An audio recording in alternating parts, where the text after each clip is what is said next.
Okay, so I'm going to give introductions for our illustrious panelists. Adam Curry, a friend of mine from Southern California, is an inventor and tech entrepreneur with a background in consciousness research and frontier technology. Adam is the creator of BLUON, the leading AI and data platform for the trades, and is a founder or advisor to several other growth stage companies. He's been featured on the Telepathy tapes, which is coming out any day now. Yep. The Discovery Channel and numerous documentaries. Cool.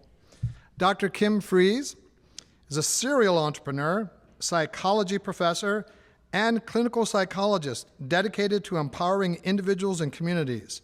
She champions the entrepreneurial mindset, fostering innovation and resilience. With a deep commitment to mental health, she leverages AI-driven solutions to support neurodivergent individuals. There you go. And unlock human potential. Right? This is a really interesting way to frame AI. And Aaron Moffatt is a technology leader specializing in spatial visualization, AI, and cloud architecture, and I know him from his work in VR. Aaron's work pushes the boundaries of innovation with a deep passion for neural networks, volumetric imaging, and large language models. He merges cutting-edge technology with creativity. Thor Muller, an AI strategist, lover of innovation, serial entrepreneur at the intersection of AI startups and global impact. Thor is entrepreneur in residence. I want to be that someday. At Mach 49, where he helps launch disruptive ventures. He is also the co-founder of the Rogue Valley AI Lab, a hub for AI research and development in Southern Oregon. He is a New York Times best-selling author on innovation and serendipity in business. How about a hand for our panelists?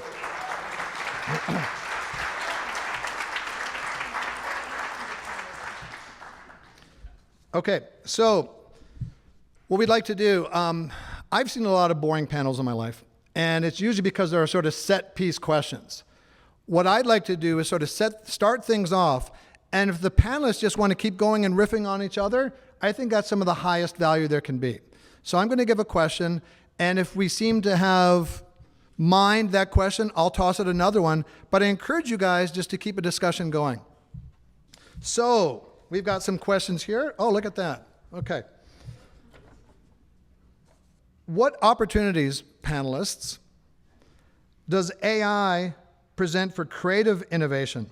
And how can we safeguard against potential risks to human creative agency? Right away, starting out of the gate with safeguards. Love this. So, safeguards in AI. And the question is, what are we safeguarding against that we don't already experience today?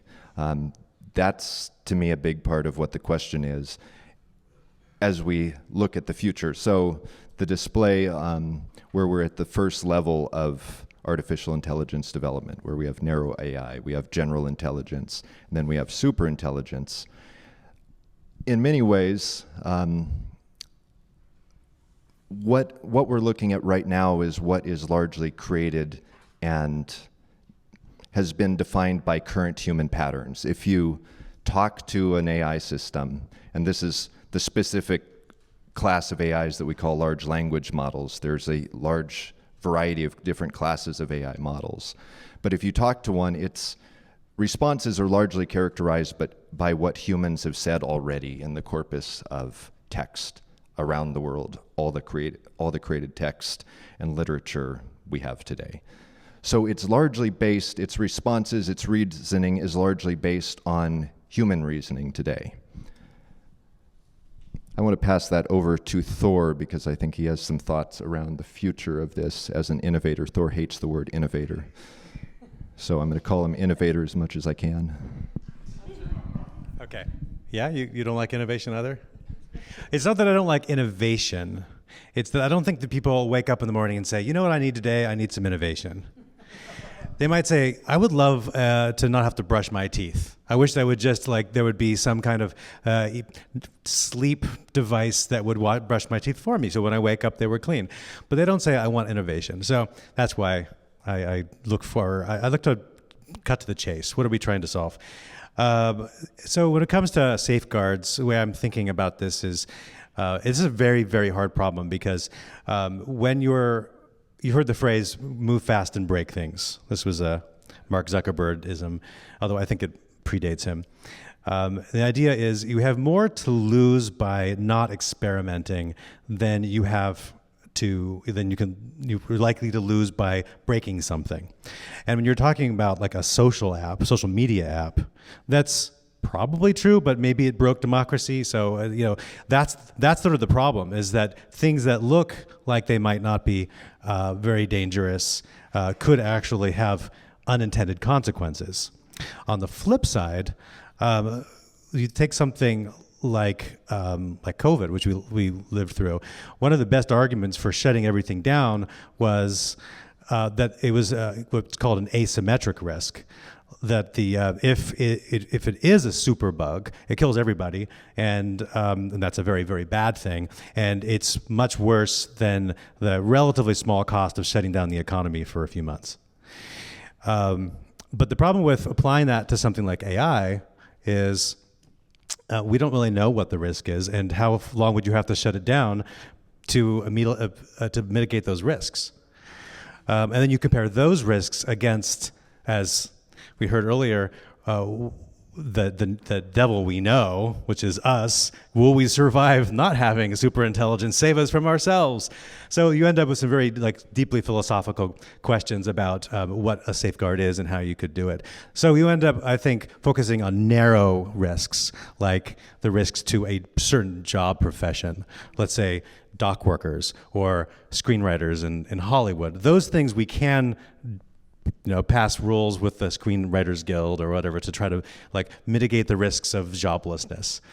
But that's a stopgap solution. Hello, everyone.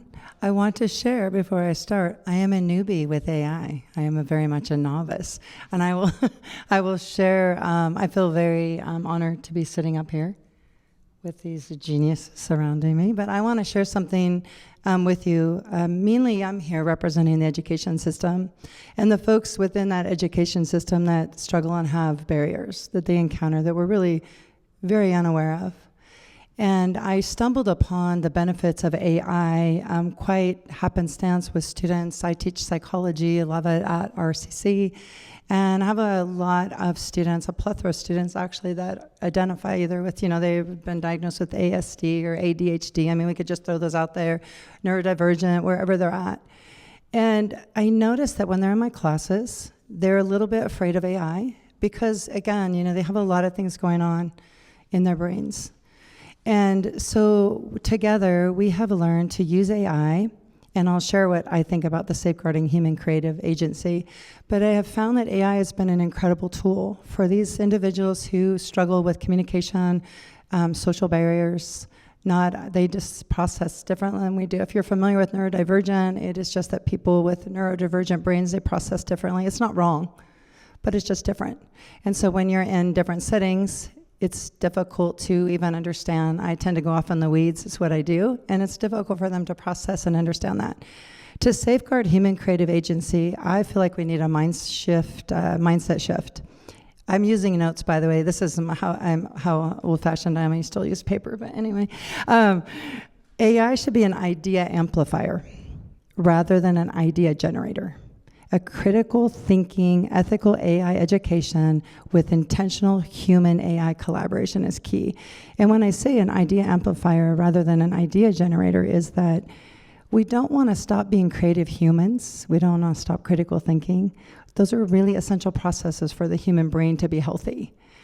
But what if we could use AI in the education system as a way to amplify even individuals that are struggling to bring clear, concise thoughts, to bring that down to paper? I'll give you an example. One of my students was terrified of AI. We started using ChatGPT, Perplexity. And I noticed that there was this incredible change in them. And so they would show up in class, and they have comorbidity, they have multiple things happening. I don't like to use the word disorder, but they have a lot of mental health things happening. And I noticed that day by day, just this change in this human through using AI. And all of a sudden, he came to class a little bit more cleaned up, not hiding without the hoodie on.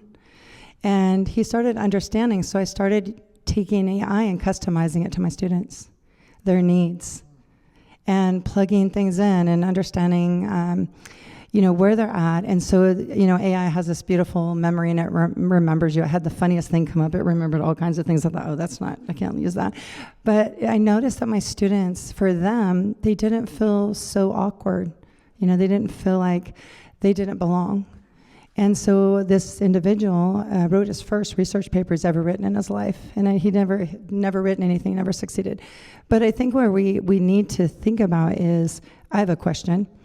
How do we design AI systems that empower diverse thinkers, right? Rather than narrow creative possibilities to what is predictable. So utilizing AI in an ethical way, I believe, is really important. So my students don't create a paper and generate a paper in AI, but AI helps them bring things that feel fragmented and all over the place in their mind into something that's clear and concise. And he wrote the most amazing paper. The class stood up today and applauded him.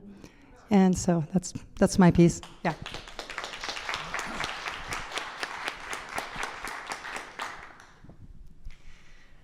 AI as amplified intelligence, not artificial intelligence. Yeah. That's nicely put. So the question about protecting creative agency, I'm typically asked about my scientific or technical take on things, but in point of fact, I was a creative writing major. I remember back in those days, in an English class, we read an essay by Walter Benjamin called "The Work of Art in the Age of Mechanical Reproduction." I'm sure many of you have read the same, and it's being taught here as well. Walter Benjamin is a philosopher writing in 1930s anyway. And he's grappling with what is the role of and the value of an original work of art in a time when you can reproduce copies of that and the marginal cost is zero. And he argues that there's what he calls an aura to the authentic, an aura to the original. And that despite the mass production of copies of artwork, the je ne sais quoi of the original persists. And I think that argument maps in certain ways to the question of AI. In particular, thinking about how disruptive technology can affect the creative process is nothing new. But if you stop there, you kind of miss the point. I would suggest that the takeaway there is that since 1930, 90 years later, with all of the mechanical reproduction that we've dreamed up, there are still more painters than there were. There are more writers than ever before. There are more musicians than ever before. In fact, there's more artists of every kind than ever before. There are new mediums that we've created in light of all of that technological disruption.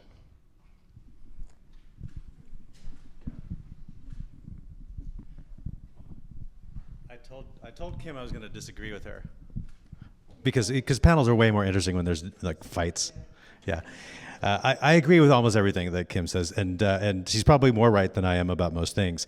But this idea of idea amplifier versus idea generator, I will take the position that we need to welcome as much idea generation as possible from wherever it comes, and recognize different kinds of creativity and its role in our lives. So the first thing to recognize is that when we talk about creativity, our mind goes to artists who are probably, some of the more vulnerable to disruption because the arts are rough. It's a rough road as a career. A great road if you can make it work, but not always easy. And I have a lot of empathy for them. but there's lots of other ways we apply creativity. For instance, a scientific researcher applies creativity when defining new hypotheses for what to study. Many of the great medical breakthroughs started with a brilliant insight that led to a pathway of research that led to antibiotics or stem cell research, very, very many things. And when we think about in the realm of health, would we want to stop or slow down new cures, new discoveries? And I think how many of you would like to slow down the rate of new medical recoveries? Anybody? No, I didn't think so. And so what we want as many good ideas as possible, and then we want to explore those ideas and validate those ideas faster, and maybe compress 100 years of medical research into the next 10. Wouldn't that be great? We would actually, many of us would benefit from that. And so I think we need to be careful about encouraging the versus part of your equation. I think we need to amplify ideas, we need to learn to collaborate, and we need to generate lots of new ideas. The other thing I was going to say is mentally we tend to flatten things into the economic calculus. It's a zero-sum game. If an AI is generating or exploring artistic ideas, an artist is not able to do that. And in fact, that there might be some truth to it. I certainly know in the advertising world, the jobs for production artists, the one that visualize early ideas in the process, like that's a tough job now. You only need one of those where you used to need several. But I think it's important to hold another space in our minds for what creativity is for people when they choose. Actually, my mind goes to gardening. Right, we have this wonderful thing which is called the grocery store, and you don't need to grow your own food anymore, although it's nice to do. But many people have gardens, so it's not a zero-sum game of the creative potential of humans when AI is producing even those artistic outputs. I think creativity is actually a little bit of a misnomer in most of its use cases. Because we have a class of work and skills that we classify as creative skills. And I began my career as an artist and musician and come through a lot of different tracks and paths. And I guarantee that every company I've worked at, there have been creative people and very uncreative people in every section of that.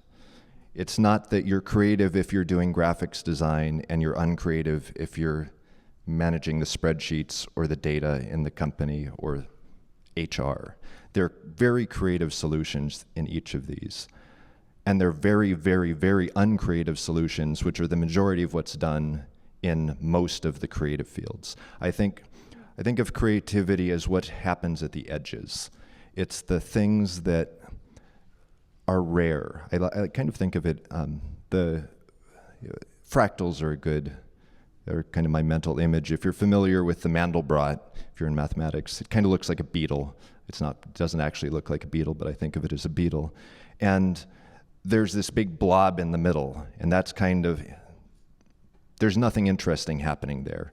And there's this dead space outside of it, and there's nothing happening there. But if you zoom in on the edge, you can keep zooming in closer and closer infinitely, and the mathematics keep leading to beautiful new patterns. And that's, to me, where the creativity is. It's in these edges where you can keep diving into it more and more. And that's not, like in any field, that's not what we do most of the time. But it also comes out in absolutely anything we can work on. And to me, that blob in the middle or that dead space in the outside is what we can accelerate with AI. We can get through that faster. And so those who are really truly creative can move faster and do more things because they don't have to spend the time working on the things that have been done 1,000, a billion-fold over, which is a large part of what we see in education, solving a problem that's been solved 1 billion times over. That doesn't mean that's how education and creation in industry, in creative industries, in commerce, it doesn't necessarily need to keep working that way, because we're kind of finding ways to outsource. Now, there is also the sides of AI where AI can create new ideas. I mean, if we think of what it takes to create a new idea, I think of it as putting two different things that usually don't go together and seeing, sometimes you find something there, most of the time you don't. But when you do find something there, and AI is really good at putting opposites together, maybe it's a beautiful new idea. And maybe as a collaboration between humans and AI, we don't just continue doing the same things. Maybe we accelerate creativity faster than an AI or a human ever could. One quick analogy. Quick analogy. I have a friend, local muralist named Zavi, who some of you may know, and he put all of his work, and he has an incredible body of works, into a model. They trained the model on his works, and now he can ask his model to create new works with new ideas based on his own work. And so now he's able to literally fly through a possibility space of works that he could have created. And he could say, oh, yeah, I could have spent time on that, but this is way better over here. I have to add one more thing because I was prepared for Thor to challenge me. I just want you to know that. I knew when I posted in the Google Doc, I thought, Thor is so going to call me out and challenge me. AI, and I'm using my notes. I'm prepared. AI presents remarkable opportunities for creative innovation. I had to say innovation because we both know that that's a stickler. By assisting in brainstorming, that is, I believe, very true, generating new ideas, and identifying patterns that might go unnoticed. And I think that aligns a little bit with the both of you, but more to my neurodivergent individuals, and those with executive functioning challenges. What I love is it externalizes their thought processes. I have seen that happen over and over, and it enhances their creativity and productivity like I've never seen before. And so this is really what, I became so interested in the AI, and I work with a lot of students that are somewhere on if you know anything about the spectrum, it's called the spectrum because it's a broad spectrum. And, some of them have tics, or I have an interesting student, he has Tourette's. And so it's just, you never know what he's going to say at any time in class. You kind of get ready. But he's learned to moderate what's happening in his head through the use of AI. Yes, but it's a delight, I have to tell you. I'm delighted. But I'm here because I'm so excited about the use of AI. I feel like it's an equalizer. It helps them structure their thoughts, manage executive functioning challenges. And I have seen them be so creative where they had such a challenge getting out. And I let my students doodle in class, because if you know anything about the brain, or if you have schizophrenia, when you doodle, it just creates this kind of homeostasis between the left and right hemispheres. But now that we are using AI, they're coming into class in just a different frame. So it is helping them generate new ideas. I would say that. Oh, wonderful. Yeah.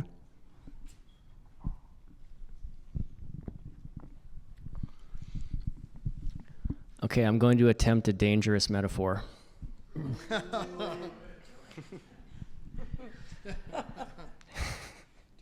can do it. Okay. No.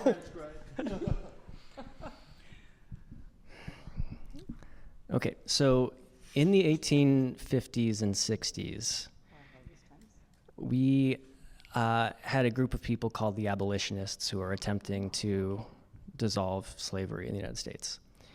And their argument was a moral argument. Slavery is wrong. The counterpoint to them was not slavery is right. The counterpoint was, yeah, slavery might be wrong, but if it's abolished, who's going to pick the cotton? In other words, it's a job loss argument, right? And if you were to try to explain that, no, you don't understand, in a few short decades, we're going to make a discovery.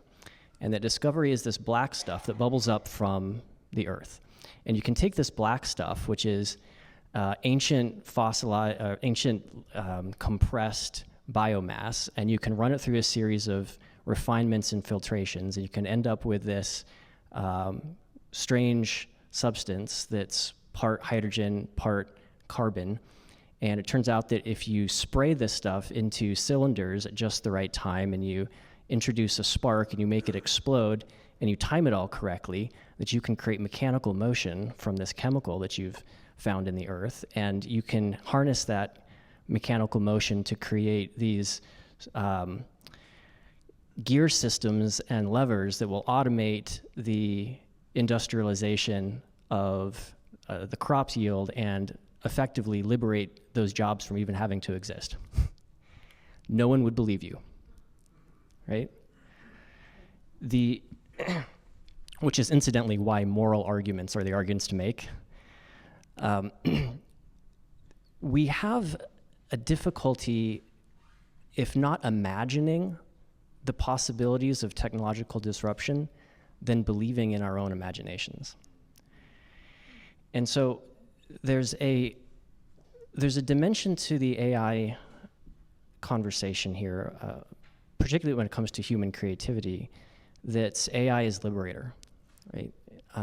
How much of your daily job or your daily tasks are spent doing things that you'd rather not be doing, right? I know for me it's a lot, right? And automation, while it might seem scary because it's difficult to imagine what's on the other side of that, it might rightly be seen as a kind of liberation. And in being so liberated, we have the advantages of more time to focus on the things that matter to us, right? Whether that's your own creativity or contemplating, like we are here, what it means to be human, right?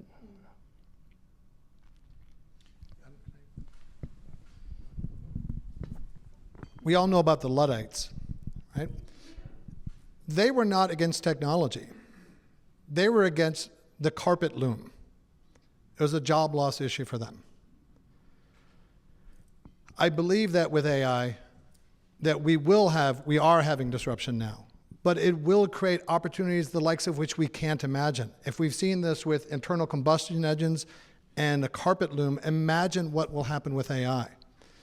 Just like I think there will be an inflection point with drivers with us being more comfortable with driverless cars. As educators, although Kim has made a very good point about AI in the use of education and students, we often think of AI as something that's used to cheat, right? And we have detectors to see if people have used AI. And of course, now there are software that will mask the AI to not look like AI for the detectors that the teachers use to see if they used AI.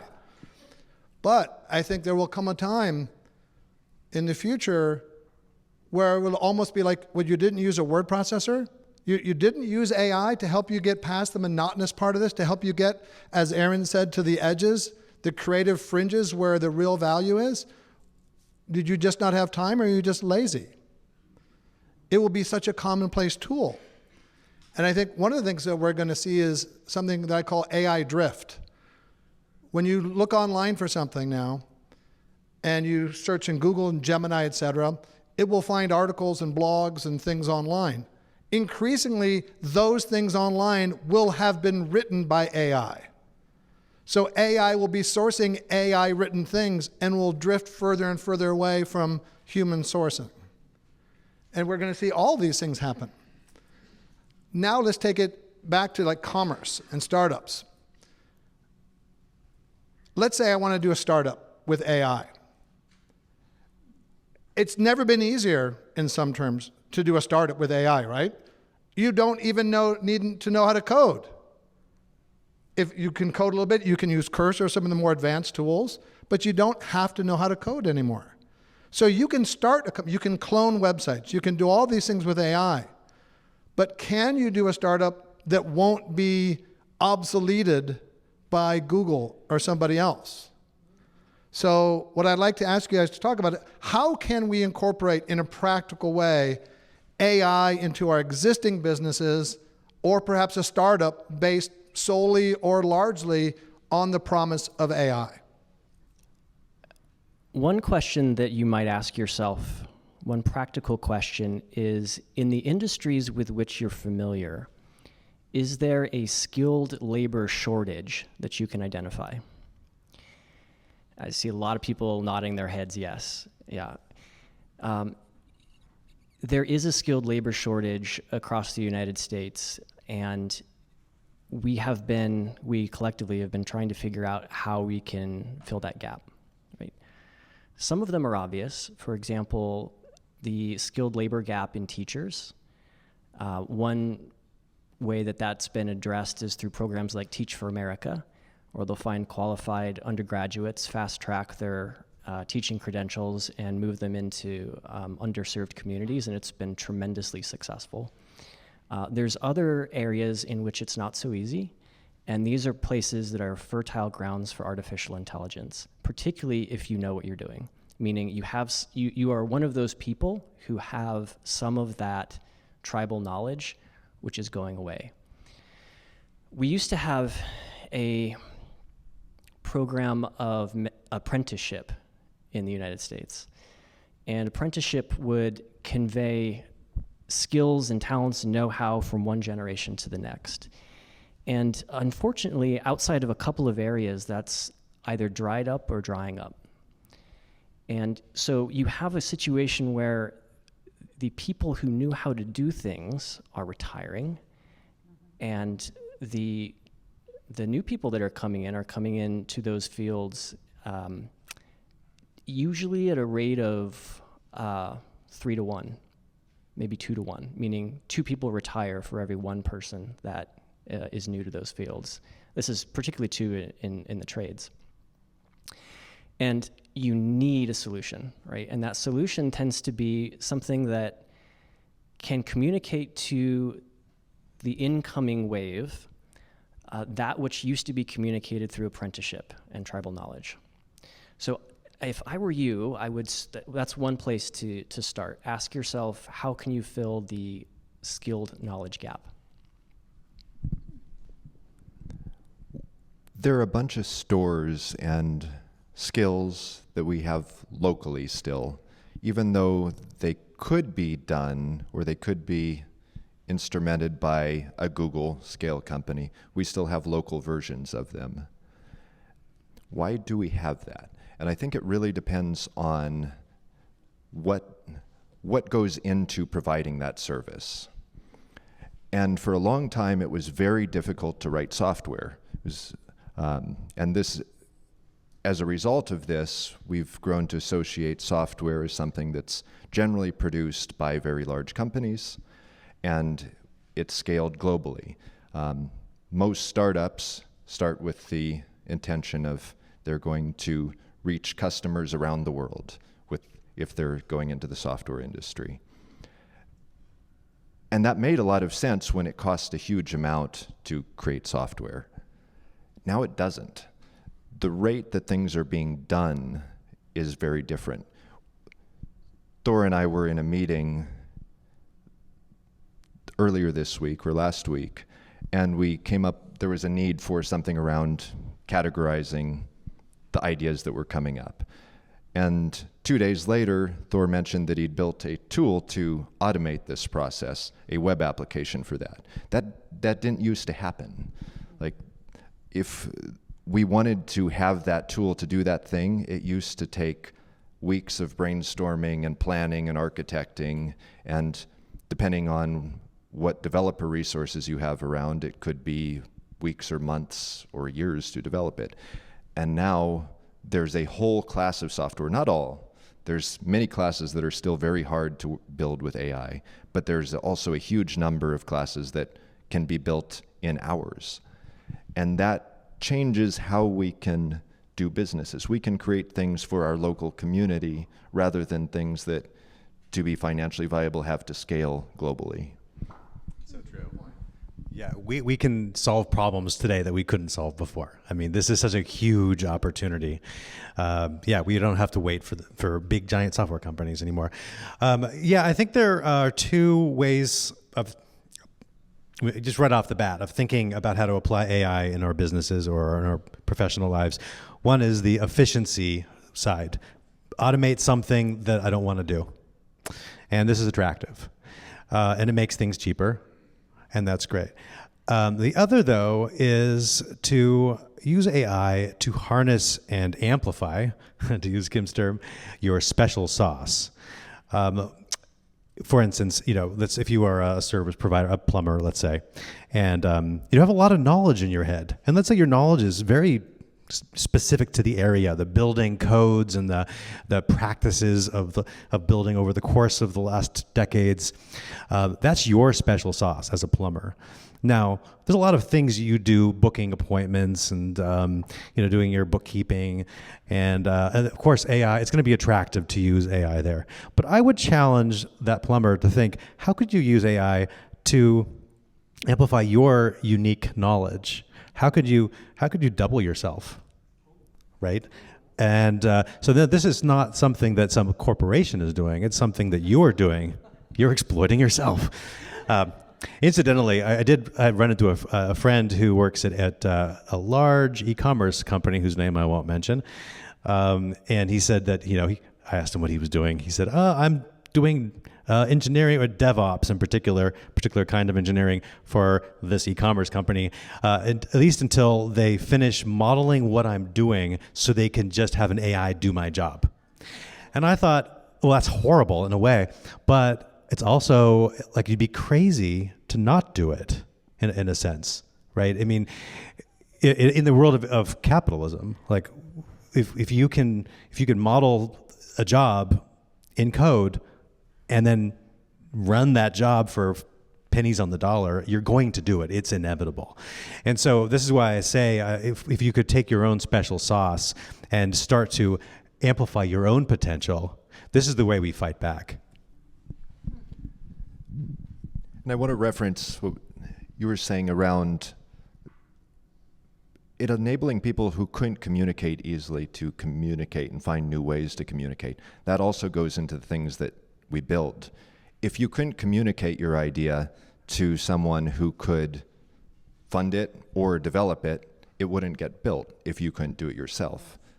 But now the things that someone can even build themselves, you don't have to explain to someone else necessarily now what your vision is. There are many things you still do. Still many things are very, very hard to build. But there's a new class of software and tools that if you vision it, you can work with an AI that is pretty good at understanding a lot of the things that we mean, even if other people don't always understand us. That now you can show someone and you can start with a prototype that explains your vision. I love that. I don't think I should have been last because they had really good answers. So I'm going to simplify mine. I have a construction background. I'm very proud of that. We traveled all over the place. My dad paved I-5 and many different roads. Yes.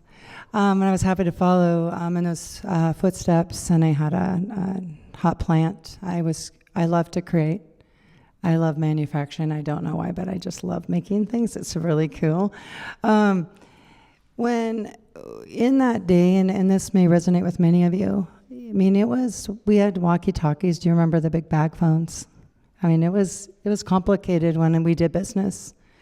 You're wearing many hats. Your mind is all over the place.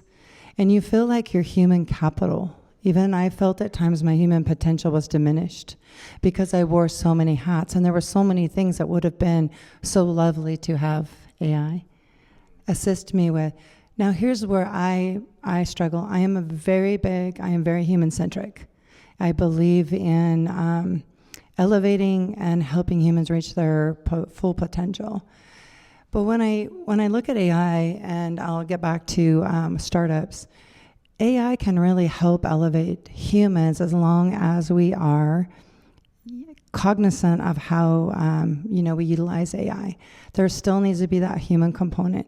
When you're so for commerce, I would have loved to have had this, but I learned that AI can anticipate consumer preferences.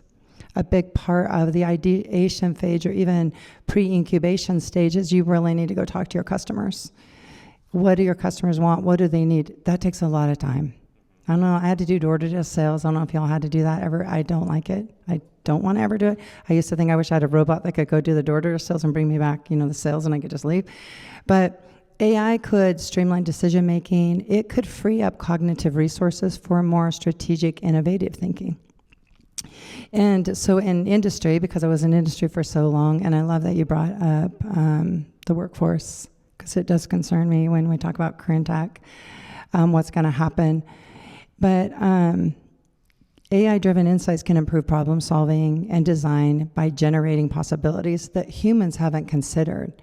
So there were many times over the course of my many businesses, I had 23 total, that I would have loved to have had some AI when I'm like, oh man, what am I going to do? What's next? You know, that think tank, it wouldn't take away the human component.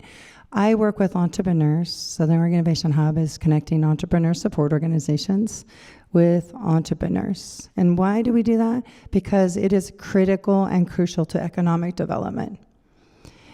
And so when I work with these entrepreneurs, as you may well imagine, there's so much going on in the world. It's hard for them. They may have a really great idea or the new next best thing, but they have limited capital, limited human capacity to do these things. What we have been using with some of the entrepreneurs is we have been utilizing AI to anticipate customer preferences, so they have a better idea when you go out and talk to your customers. You can help create a website that maybe costs a lot of money, but it can help you get started. I'm not really, sorry to say in this group, I'm not really fond of AI-generated logos. I do still like the old drawn-out ones, but with the entrepreneurs I work with, to help them, because they really need to move quickly.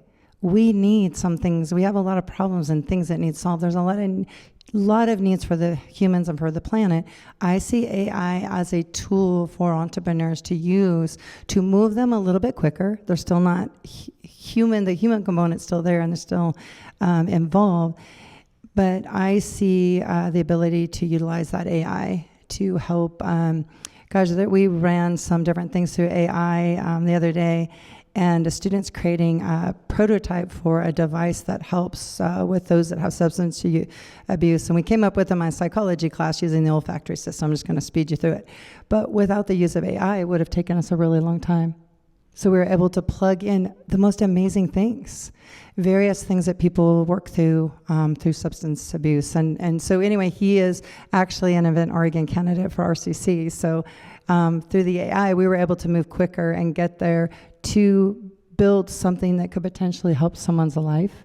Gamification. Before I go, I went to an OMAP competition. If you're not familiar, we have a lot of acronyms in our world. I do use AI for acronyms. It's very interesting what comes up. Someone's like, oh, no, I didn't mean that.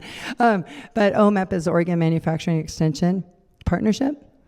And I went up, and because you need to prototype really fast, we had to build a business that manufactured something in 5 hours. 5 hours. I know. I was a little sweaty, kind of wanted to go in the back of the room going, I'm not here really. But it was through AI and the gamification of the process. And we had to reach 10 million in our company, and it had to make sense. It was so fun. It was amazing. And we would have never done that. We would have just been struggling. So we were able to use AI to help us rapidly estimate consumer preferences and what's out there. And I conducted market research. It was very fun. And I created a very cool paddleboard for lazy people. I'm sorry I'm saying that because I'm lazy as I get older.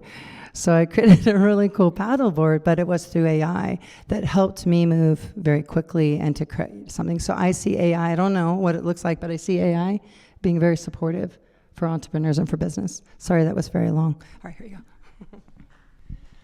Well, something practical that I've found works very well if you're a business owner is challenge your employees to use AI to disrupt their own jobs.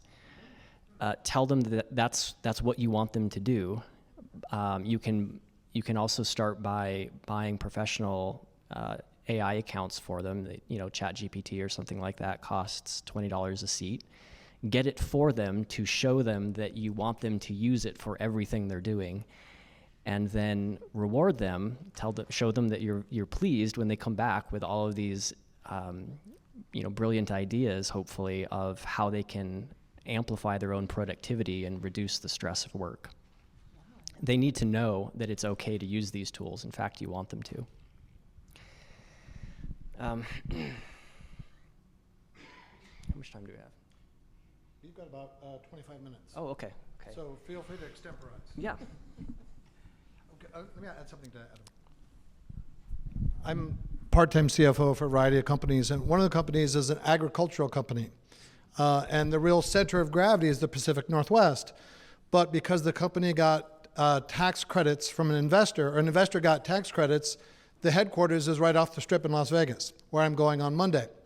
I have several people there that report to me, and I did that exactly what Adam said. I said, I want you guys to integrate AI into your jobs this year. It's going into your KPIs, not as we'll investigate and explore AI. No, I want concrete results from you using AI. And I felt not only is that my responsibility as a manager for the company, but it's my responsibility on a personal basis to get them familiar with these tools. Because it feels to me like there's a window of opportunity right now. It's almost like many of us never learned how to operate the friggin' VHS, right? And that became a meme. Don't get VHS with AI. Now's the time to lean into it. So what I'd like to ask in our remaining minutes here is think of specific AI programs, specific things that people can do for their companies to incorporate AI. What tools would you use to do what?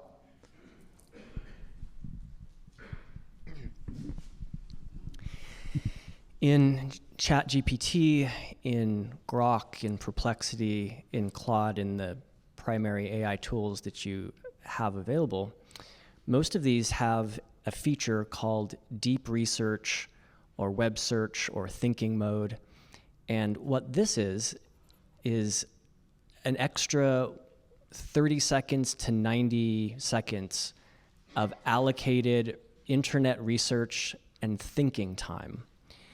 And something that you can use in your own business is by describing what your business does, like just in the chat box, just describe what industry you're in, what you want to do, and ask it to generate. You could ask it to generate ideas for growth and expansion. You could ask it to generate comps, like competitive analysis. And that report is a prompt for you, the creative human with a soul, to look at that and react and go, nope, nope, nope, there's something there.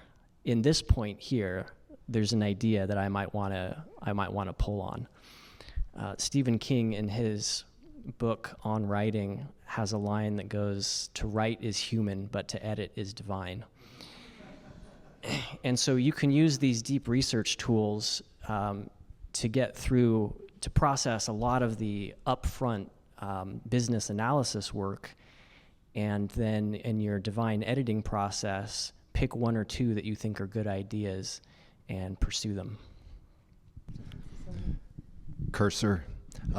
It looks frighteningly like a software developer's, a programmer's tool, which it is.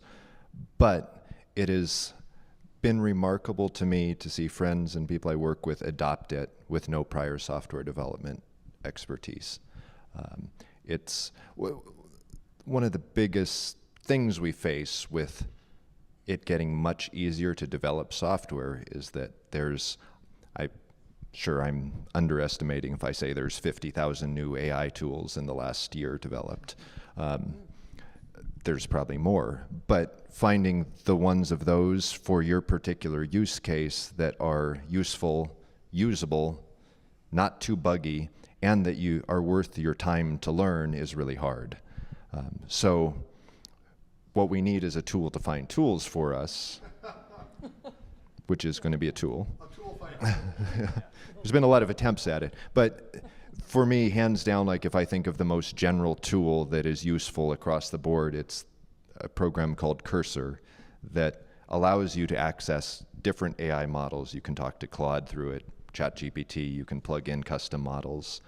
And half the time at this point, I don't even use it for writing code. I use it for brainstorming on documents, working on text, strategy, because it's the most generalized workflow I can just go to, just be comfortable in, and know that it will be there for me. The team behind it is very impressive. Thor had forwarded a interview with the developers of it to our Discord group. The Rogue Valley AI Lab has a Discord group. You should all join it. Shameless plug. But this interview was one of the most impressive development teams, the way to just watch them talk about their process.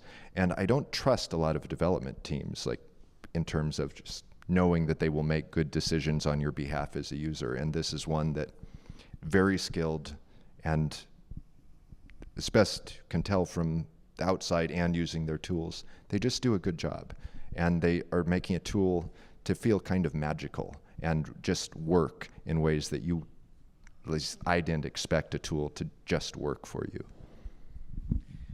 It's a deep end of the pool kind of product, I will say, because it is designed for developers. But if you are interested, and you don't have to be a developer. We have plenty of people who use it who didn't start as developers. But we have a session next Thursday, ask me for info, that's focused on what we call vibe coding, and we'll be using Cursor. So that's a way to learn. But these are amazing suggestions, and so I have to pick something else because they've already been said. So I'll pick something which is also a little deep end of the pool, but I think it's going to get easier. It's called MCP servers, and it's a horrible name. But basically, right now, if you go to ChatGPT or you go to Claude, most people, what they're used to is the answer machine, right? You get an answer back. But so much of the work we do, it involves other tools. Like you're managing Google Sheets, information in Google Sheets, or maybe it's Salesforce.com or Notion. Just so many tools that we use we don't even think about. And so how cool would it be if you could talk to your AI and your AI would do tasks for you in all of these other softwares? This is a taste of the agentic AI that we heard about before. And because of this simple bridge kind of technology called MCP servers, you can now use Claude Desktop. So you can download this, just really easy to use tool called Claude Desktop. And then if you can figure out how to configure your MCP servers, which you will have to Google for, and just ask AI. It'll probably help you. But we have to turn search mode on. Then you can have your AI do a bunch of work for you in all these other software systems. So that is, I think, going to be an absolute game changer for people in professions of all kinds. I would add I'm much more simplistic because I am learning what AI can do and what it can't do.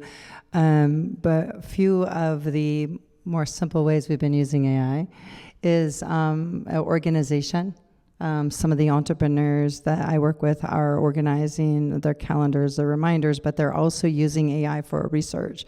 We found it to be an incredible tool if someone has, there's an incredible app, I hope it is developed here in Southern Oregon.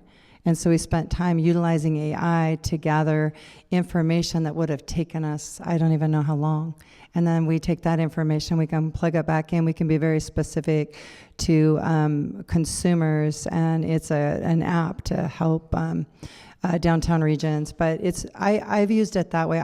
To be honest, I have not used it a lot, although my favorite thing to do is get up in the morning, have coffee, and hang out with my ChatGPT. I don't know why, but it's really great. It's like a whole new world. But I don't have a lot to add, but what I would love to ask the three of you, because I do work with entrepreneurs, and oftentimes they are, they need that extra piece of help or support that, outside of us sitting and us ideating or rolling out a whiteboard or creating. I would like to ask the three of you, what would you share with me to share back with entrepreneurs? How could they use AI effectively from all stages? We have, the ideation phase or where they're in design thinking. And then how do you move it forward? How could AI be a tool for someone who has this really fantastic idea? And I'm not talking about just all the financial pieces now, but how could AI be a powerful tool for entrepreneurs? Who would like to answer that? Let's go shallow end this time. Shallow end? Shallow end of the pool. Yes, please. Communication, I think you started with the answer, Kim, because the number one challenge I see for new entrepreneurs, or any entrepreneurs for that matter, is communicating their ideas to others in a way that doesn't just work for their own mind, because you know what you mean. AI is really good at helping you figure out language for what you mean, what you understand of your idea and business, to frame it into a common language that others can also understand.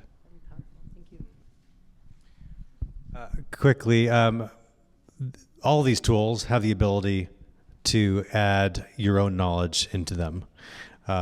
You can, I think, ChatGPT has custom GPTs. You can upload documents. It could be your personal diaries, or it could be your HR handbook. It could be a voter's guide. I made one that was based on a voter's guide. And once it has that knowledge, it's trained, so to speak, on your world. And so for an entrepreneur or somebody in a business looking to create new ideas, I find that the kind of ideation, the kind of iterative work on the business is so much better when you build up that knowledge base. And it's pretty easy to upload these kinds of documents to any of the big AI tools. So recommend it. Don't just use the off-the-shelf vanilla AI. Try to add your own information into it.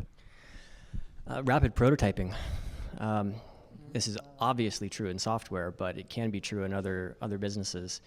If you're an entrepreneur, there's a point at which you're going to contemplate fundraising, and if you can rapidly prototype and show that there's either traction or that you can at least demonstrate the execution capability to build a product, then you remove the risk, or you move the risk from the risk curve further out, which means that your ability to raise money increases dramatically.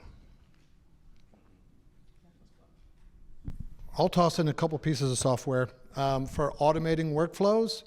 One that's very easy is called Make.com. And it's been around for a while, and it's leaning more into this agentic world. But you can automate workflows, and it can have a memory, and it can do tasks for you, and it's very easy to set up. It's a very nice, simple interface.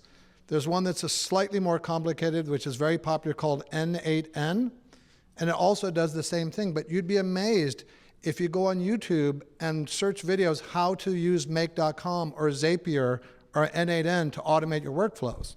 And another way you can learn about how to do this is, like we heard, just ask AI.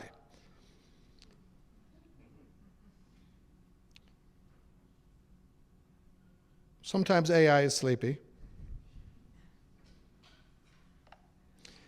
Hi, I'm here with a delightful audience, and we're exploring ways for people to learn how to use AI. Using the personality of a Valley girl, can you give me a 15-second answer for the best ways to lean into AI? Oh my gosh, totally. Like, the best way to get into AI is to start with fun, easy tutorials, join some cool online communities, and just experiment with different tools. It's totally fetch. Okay, now can you give me the same information in French? Bien sûr. Pour se lancer dans la IA, commencez par des tutoriels sympas et faciles, rejoignez des communautés en ligne dynamiques et expérimentez avec différents outils. C'est super fun. So if you just have the habit, this is ChatGPT. This is the $20 a month version. There's another one, the Pro version, that's $200 a month, which sounds like a princely sum, but you get a PhD level expert in every field in human knowledge for $200. But with ChatGPT, and there's many other LLMs like this, if you develop the habit, like for my PowerPoint, I wouldn't think, I have a lot of slides in there. I used AI to generate the images or to do research. I'm building a sauna in my house, and I didn't know if there was higher than 400 grit sandpaper. I asked ChatGPT. If you just develop the habit that you have this companion that can be with you all the time, you will develop your AI muscle, and I think that will help you propel you even more into AI. Okay, we've got about 9 minutes, and I see Thor really has something he wants to get across. Just on the heels of that, one of my favorite things to do that you can all do, and you can do it in voice mode or you can do it in text, but is just instead of asking it for something, instead of asking AI to perform some action, instead have it interview you about some topic. And that helps you know your own mind. I think this is actually great for entrepreneurs. It's great if you want a quickie therapist session or some you want to just dish some gossip. But the main thing here is to flip the script on the AI. For instance, sometimes I'll have to write a document and I just don't feel like writing.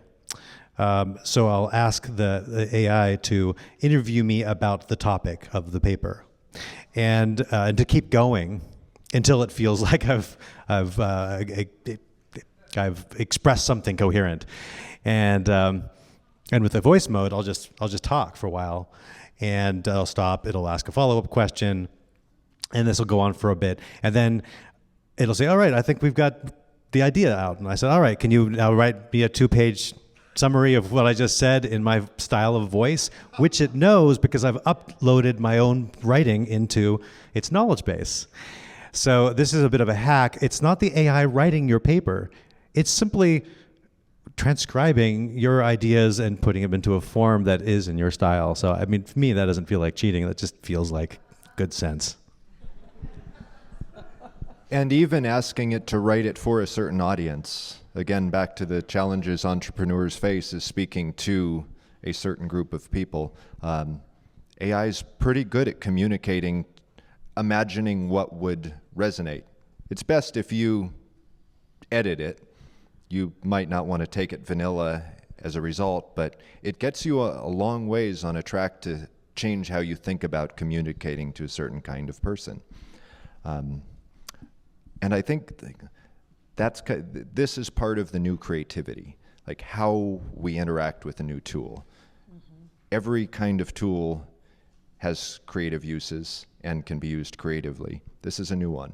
And we'll keep finding new, fun, unusual approaches to work with it. That hasn't been mapped out yet. It's not really known. We're just at the beginnings.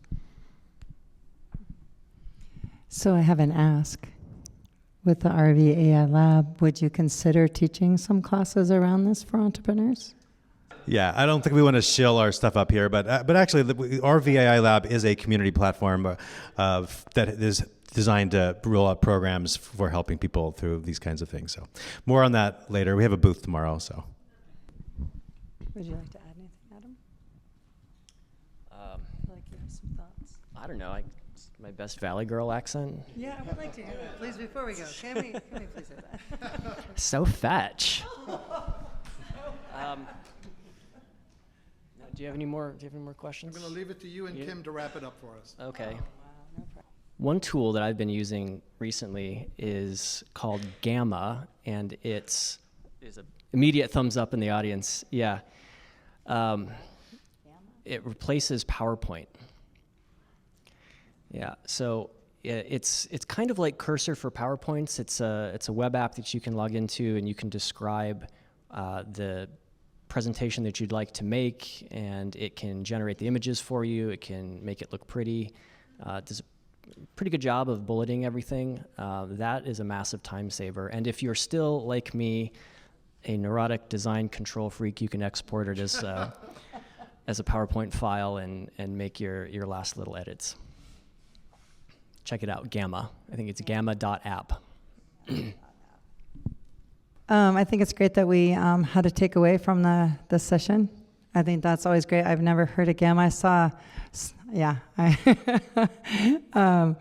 So one thing I would like to share is sometimes things can scare us because they make us uncomfortable. And again, it is that mind shift that needs to happen. I think for all of us, it doesn't mean we have to 110% move into AI. It doesn't mean that AI has to interfere in our lives or change things or change our human interaction or connection. But maybe that shift, maybe it allows us to be more innovative. Maybe it allows us to save time. Maybe that idea I love, Aaron, what you shared about it's difficult to articulate. It is an iterative process. If any of you, I don't know if people in this room have designed something, but it's a very iterative process. And you design it and it doesn't work, and you go back and you talk to customers and you come back. And I was thinking about how neat it would be to have that AI, that companion, I love that use, to be able to come back and say, well, I went out and it's not going to work. So now what? To have that companion, to be able to run that through, through all this data. But I see AI, for me personally, I'm just going to turn this back around to those that I really love working with as the entrepreneurs, but it is the people that I work with that struggle every day just to even get out of bed. And I see the changes in AI in their lives. And I don't know how much you know about those that are neurodivergent or in the spectrum, but they have these just infinite abilities to see the world in a different way than all of us see the world. And it's actually quite beautiful. And they are very brilliant, but they struggle with these ideas that sit inside their head, and I work with them and I see those struggles. For me, it's intensely personal as a way for me to help those folks get out whatever it is that's in there and see what happens with it. And some of the inventions that have been created, we used AI because I'm not great at it. I'm going to have more lessons. I did try the interview thing. It was completely hilarious. It works really well. I've seen Thor do that. But, AI can help us as long as we, we keep those safeguards in place. It shouldn't take over ideating and being creative. It should not, move us down this different path if you're a divergent thinker. It should help you expand on those ideas and help you grow as a human. I use it a lot. I'm not sure that I'm using it correctly. I have some new tools. So tomorrow at 5 a.m., I'm probably going to be having coffee playing with these tools. But think about the mindset shift that needs to happen. How can we solve more problems? How can we use AI to help us move a little bit quicker, to be a little bit more creative, to expedite things that need to happen and be done? I think that's where I see AI. And then how can AI help people who don't feel like they fit in this world? How can we help them feel like they fit in more? How can we help them bring out their true who they are and what is inside of them? And that's what I'm very passionate about. So I will close it, although I want to add, I am concerned about the workforce in current tech. So that would be for another conversation. How can we use AI to help in our apprenticeship programs, how move some of these things? So anyway, but thank you. So I think, Kim, you summed up this panel and distilled it very well by saying AI isn't necessarily only artificial intelligence, but it can be amplified intelligence. Please give a big hand to our panelists.